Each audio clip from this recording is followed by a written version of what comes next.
Bom, pessoal, vamos lá, né? Começando aí uma videoaula, uma coisa que eu sempre critiquei, uma coisa que eu sempre meti o pau, mas diante dessa situação de exceção que a gente está vivendo é o que temos para agora, né? Não tem muito o que falar.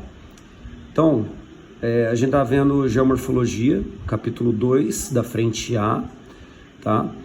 Olha só, já tinha passado os exercícios, já tinha falado das camadas, já tinha falado desse exercício, eras geológicas, teorias de formação, né? Falei da dorsal e comecei a falar de forças endógenas. Então eu tinha falado de vulcanismo para vocês, certo? Vamos falar a segunda força endógena, que são os terremotos, beleza? Então vamos lá. O que seria um terremoto, né? Vamos fazer assim, gente, ó, eu vou falando, vocês vão anotando aí em casa, da forma que vocês acham melhor, tem bastante conceito, vocês têm que saber esses conceitos. Se eu falar muito rápido, vocês depois me avisam aí no grupo, fala um pouco mais devagar e tal, a gente vai tentando se acertar, porque é novidade tanto para mim quanto para vocês, beleza? Então olha só, um terremoto ele vai acontecer a partir do movimento das placas. Não caiam no erro comum de todos os alunos de falar que quando uma placa bate na outra gera um terremoto. Não existe isso, tá? O que acontece é que os movimentos entre as placas, eles geram um acúmulo de tensões, né, na própria placa. Lembra que a placa é rochosa, tá? Esse acúmulo de tensões, num determinado momento, ele vai atingir um ponto de saturação. Quando ele atinge esse ponto de saturação, estoura. Esse estouro ele vai ser propagado até chegar na região da crosta e na hora que chega na região da crosta, treme, certo? Então é isso. O terremoto ele vai acontecer a partir de uma energia que foi armazenada pelo movimento das placas e na liberação dessa energia. A liberação da energia é o terremoto em si. Beleza? Eu dei o exemplo aqui do Japão para vocês perceberem o tanto de limite de placa que o Japão ele está localizado, né? Como o Japão está localizado em vários limites de placas, tá? O acúmulo de energia que a gente tem no Japão ele é muito alto, resultado, vários terremotos, né? Dá para a gente falar que tem terremotos aí praticamente, né, por semana, às vezes terremotos de baixa intensidade, às vezes terremotos de intensidade maior, tá? Um conceito que vocês têm que saber sobre o terremoto é a diferença entre hipocentro e epicentro. Hipocentro é onde foi liberada energia, ou seja, é na parte interna da placa. Hipocentro, certo? Epicentro é na parte da superfície, é na onde tem a propagação da superfície, né? Então a gente sente, na realidade, aquele tremor. Quando a gente sente o tremor, a gente está sentindo o epicentro do terremoto, beleza? É essa propagação, certo? Outro conceito que tem que saber são as escalas que medem terremoto, né? Diferente de escala cartográfica, aí não tem nada a ver, tá?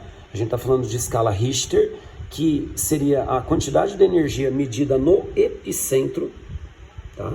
Tá aqui. E nós estamos falando de uma escala chamada escala Mercalli, tá? Que seria, assim, o potencial destrutivo do terremoto.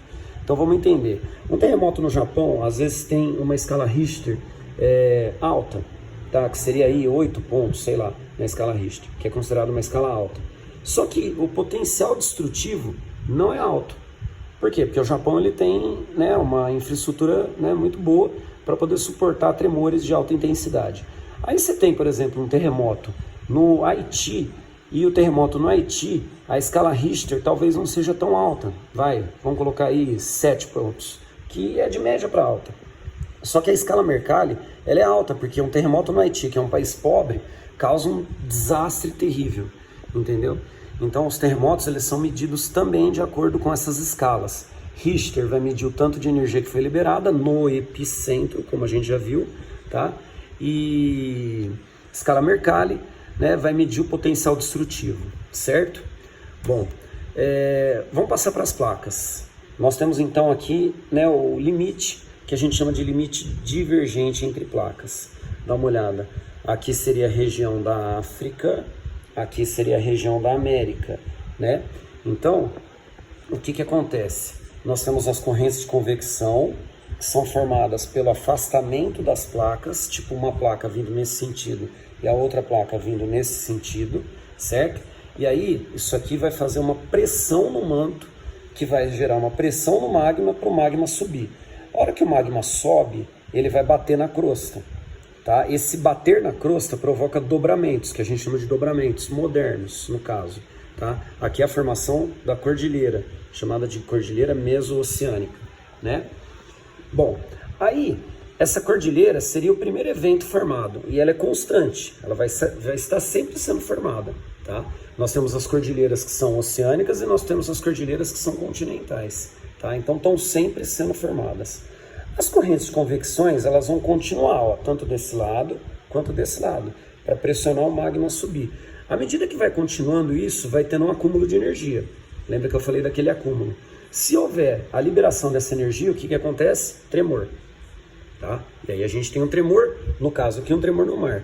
Um tremor no mar pode gerar a formação de uma onda gigante que, no caso, geraria um tsunami, certo? O que é um tsunami? Como fala aqui, ó, tsunami são ondas de grandes dimensões destrutivas que têm sua origem sob os oceanos, podendo causar, né, grandes efeitos ali na parte da praia, né, dependendo aí da intensidade dessas ondas. Então, não confundam.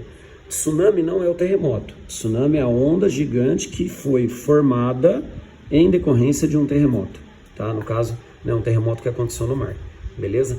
Pessoal, vão anotando todos os conceitos, certo? Lembra que eu falei de vulcanismo? Vulcanismo a gente ainda estava na aula presencial. Se houver uma fissura na crosta, tá? O magma escapa. E aí o escape desse magma é a erupção vulcânica, certo? Seria nesse sentido, então, o vulcanismo. Então, uma placa divergente, que seria um limite de separação, pode gerar, né, cordilheiras. Aqui, cordilheiras submersas, pode gerar terremotos, pode gerar vulcanismo, beleza? Bom, passamos para o Rift Valley. O Rift Valley também é uma área que nós temos a ação de placas divergentes. As placas divergentes, elas atuaram na separação da Pangeia. Nós vimos isso quando eu falei, ó, placas divergentes, para cá, para cá. Esse cenário é esse cenário, África, América, beleza? É esse cenário de separação. No Rift Valley, que é a região do chifre da África, a gente tem também a ação de placas divergentes, certo? Placas divergentes, dá uma olhada. Tá vendo esses preenchimentos com água? Esses preenchimentos com água é o mesmo preenchimento com água que aconteceu lá na separação da Pangeia. Esse preenchimento com água, ele é natural, porque vai separando e vai tendo esse preenchimento. Daqui a alguns bons milhões de anos, esse pedaço todo aqui vai se separar. Então, na região do Rift Valley, no chifre da África, nós temos o mesmo processo de separação que aconteceu da Pangeia, devido à ação de placas divergentes. Esses triângulos aqui, ó, que a gente tem, são todas áreas com vulcões ativos. Reparem, vários vulcões ativos nessa região. Beleza? Bom, placas convergentes. Dá uma olhada agora de placa convergente. Nós temos o choque, nós temos um movimento de subducção. Quando uma placa mais densa, ela é engolida por uma placa menos densa. Nós temos a pressão aqui também na região do manto, vai subir e vai dobrar, tá? Tá vendo? Esses dobramentos, eles são dobramentos continentais, diferente dos dobramentos que a gente viu nas placas divergentes que são submersos, beleza? Eles são continentais. Aí, o que acontece? Se nós tivermos um acúmulo de energia na placa e a liberação, ó, placa, crosta, lembra, tá? A placa está na crosta. Aqui é o magma, aqui é a astenosfera, certo? Aqui é a crosta.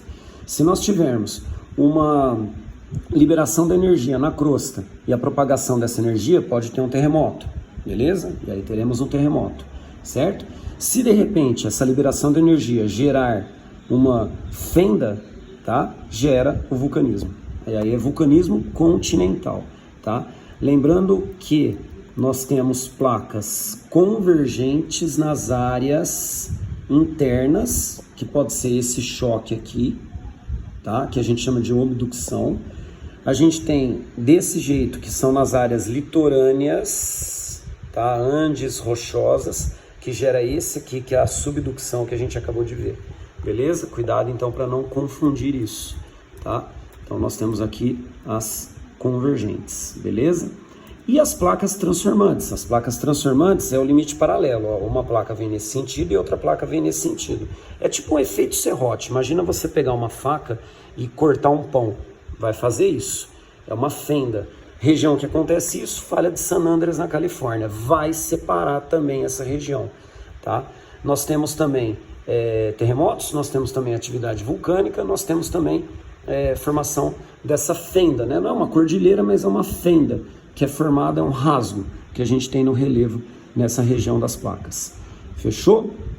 Por hoje é isso. Semana que vem eu continuo com essas aulas. Espero que dê para entender. Vai anotando isso, gente. Qualquer coisa vocês me mandam mensagem no privado, por favor. Beleza? É nóis.